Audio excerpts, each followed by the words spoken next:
आज मी आपल्यासाठी डोकेदुखी, मायग्रेन या डोकेदुखीच्या ज्या समस्या आहेत ना, यापासून मुळापासून सुटका करण्यासाठी अत्यंत साधा, सोपा, घरगुती आणि नॅचरल उपाय घेऊन आले आहे. जो उपाय केल्याने अगदी सहजतेने डोकेदुखी, मायग्रेनचा त्रास बरा तर होतोच, परंतु आपल्याला मायग्रेनचा त्रास होतो हे देखील तुम्ही विसरून जाल इतका इफेक्टिव्ह परिणाम यापासून आपल्याला नक्कीच मिळतो. तर यासाठी आपल्याला लागणार आहे अखंड धने. तर याप्रमाणे अखंड धने घेऊन हे थोडेसे भाजून घ्यायचे आहेत. आणि दुसरे म्हणजे हळद पावडर. भाजून घेतलेले धने थंड झाले की यामध्ये अर्धा चमचा हळद पावडर टाकून मिक्सरमध्ये याप्रमाणे बारीक पावडर तयार करून घ्या. व ही पावडर जी आहे ही एका पात्रामध्ये भरून ठेवा, म्हणजे ज्या वेळेस आपल्याला हवी त्यावेळेस आपल्याला याचा वापर करता येतो. याप्रमाणे ही पावडर 1 चमचा भरून एका पात्रामध्ये टाका. यामध्ये नॉर्मल थंड दूध 1 कप भरून टाका.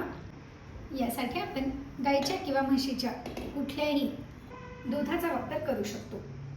आणि यामध्ये गाईचे किंवा म्हशीचे घरचे असे साजूक तूप 1 चमचा भरून टाका.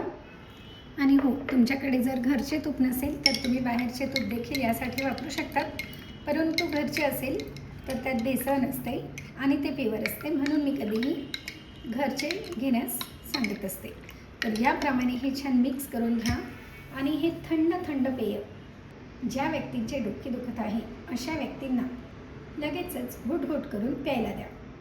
व ज्या व्यक्तींना मायग्रेनचा त्रास आहे अशा व्यक्तींनी दररोज रात्री झोपण्यापूर्वी हे पेय याप्रमाणे पिऊन घ्यायचे आहे.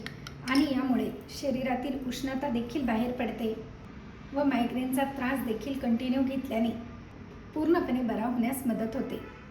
आणि जी नॉर्मल डोकेदुखी असते ना, ती डोकेदुखी तर अगदी चुटकीसरशी यामुळे गायब होते. तर मग आहे की नाही अत्यंत साधा, सोपा, घरगुती आणि नॅचरल उपाय? मग लाईक, शेअर व सबस्क्राईब करायला देखील विसरू नका. धन्यवाद.